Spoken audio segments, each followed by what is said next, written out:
Hello friends, good morning. ఈరోజు నేను ఈ ఎలక్షన్ కమిషన్ విధించినటువంటి ఈ ఎలక్షన్ ఎక్స్పెండిచర్ పరిమితుల గురించి, నిజంగా జరుగుతున్నటువంటి అంశాల గురించి నేను మాట్లాడాలనుకుంటున్నాను. ఎలక్షన్ కమిషను ఒక పార్లమెంటు సభ్యుడికి 95 లక్షలు ఖర్చు పెట్టవచ్చును అని చెప్పేసి నిబంధన విధించింది. అదేవిధంగా అసెంబ్లీకి 45 లక్షల రూపాయలు ఖర్చు పెట్టవచ్చునని చెప్పేసి నిబంధన విధించింది. అయితే వాస్తవంగా జరుగుతున్నది ఏంటి? వాస్తవంగా నేను వింటున్నది ఏంటంటే, ఒక్కొక్క నియోజకవర్గంలో, ఒక పార్లమెంటు నియోజకవర్గంలో ఒక ఓటుకి 3,000 నుంచి 5,000 రూపాయల వరకు వెచ్చించి ఓటర్లను కొంటున్నారు అనేది నేను వింటున్నాను. ఒకవేళ సరే ఈ మధ్యతరగతి వాళ్ళకి లేకపోతే పేద వర్గాలకే ఇచ్చారని అనుకున్నా కూడా, అంటే ఒక 50% మందికి ఈ పంపిణీ జరుగుతుంది అని మనం అనుకున్నా కూడా, ఒక నియోజకవర్గంలో సుమారు ఒక అభ్యర్థి, అంటే ఒక పార్లమెంట్ అభ్యర్థి, అంటే 7 ఎమ్మెల్యే స్థానాల్లో 100 కోట్ల పైచిలకు ఖర్చు పెడుతున్నట్టుగా మనకు తెలుస్తుంది. అంటే 175 ఎమ్మెల్యే స్థానాలు, 25 ఎంపీ స్థానాలు ఉన్నాయి. సో ఈ వీటిలో ఎంత లేదైనా 10,000 కోట్ల రూపాయలు ఒక పార్టీ ఖర్చు పెడుతున్నట్టుగా మనం ఊహించవచ్చు. 10,000 కోట్ల రూపాయలు ఒక పార్టీ అంటే, ప్రధాన పార్టీలు రెండే అనుకుందాము, అటు వైఎస్ఆర్ కాంగ్రెస్, ఇటు తెలుగుదేశం పార్టీ అనుకుందాము. ఈ రెండు పార్టీలు కలిపి 20,000 కోట్ల రూపాయలు ఈ ఎలక్షన్ కోసం ఖర్చు పెడుతున్నట్టుగా మనం భావించాల్సి ఉంటుంది.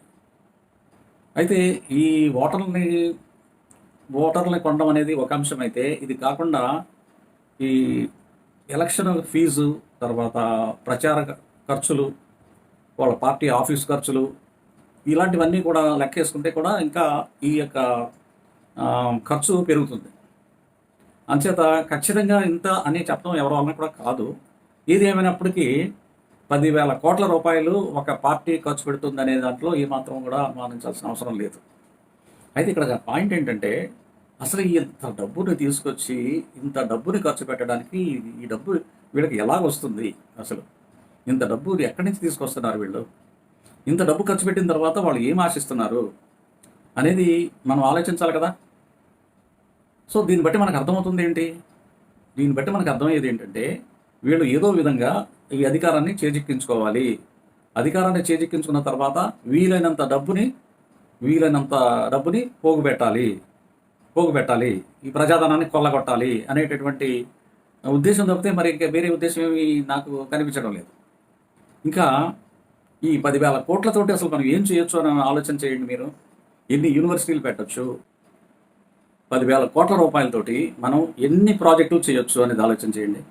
ఎన్ని ఆసుపత్రులు నిర్మించవచ్చు, ఎన్ని పాఠశాలలు నిర్మించవచ్చు, ఎన్ని యూనివర్సిటీలు నిర్మించవచ్చు, ఎన్ని పరిశ్రమలు నిర్మించవచ్చు, ఎంతమందికి మనం ఉద్యోగాలు కల్పించవచ్చు అనేది ఆలోచన చేస్తే, ఇది మనకి చాలా ధనాన్ని వీళ్ళు అధికారం కోసం దుర్వినియోగం చేస్తున్నారని తప్పకుండా మనం ఆలోచించాల్సిన అవసరం ఏర్పడుతుంది. అందుచేత మిత్రులారా, ఈ పార్టీలు ఏవైతే ఉన్నాయో మనం అనుకుంటున్నాం కదా, ఇది 4 ప్రధానమైన పార్టీలు ఉన్నాయి. 4 పార్టీలు కూడా 2 కుటుంబాలు కంట్రోల్ చేస్తున్నాయి, 2 కులాలు 2 కుటుంబాలు కంట్రోల్ చేస్తున్నాయి అనేది స్పష్టంగా మనకు తెలుస్తూ ఉంది. ఈ స్పష్టంగా వాళ్ళు ఇంత చెప్పినా కూడా మనకు అర్థం కాలేదు అని అంటే, ఇక మనల్ని ఎవ్వరూ కాపాడలేరు. అందుచేత మిత్రులారా, మరి నేను చెప్పాలనుకున్నది ఏంటంటే, ఈ రెడ్డి రాజ్యం, ఈ కమ్మ రాజ్యాన్ని కాకుండా దేశంలో, రాష్ట్రంలో ఎన్నో కులాలు ఉన్నాయి. ఆ కులాలన్నింటికీ ప్రాతినిధ్యం కావాలి అనేటటువంటి విషయాన్ని మనం ఆలోచించాలి. అప్పుడే అది ప్రజాస్వామ్యంని మనం సద్వినియోగం చేసుకున్నట్టుగా వస్తుంది తప్ప, మనం ఈ రెడ్డి పార్టీకి, కమ్మ పార్టీని భుజాన్ని వేసుకొని తిరిగినంత కాలం కూడా ఇది ప్రజాస్వామ్యం కానేరదు. ఇది విషయాన్ని మనం గమనించాలి. అందుచేత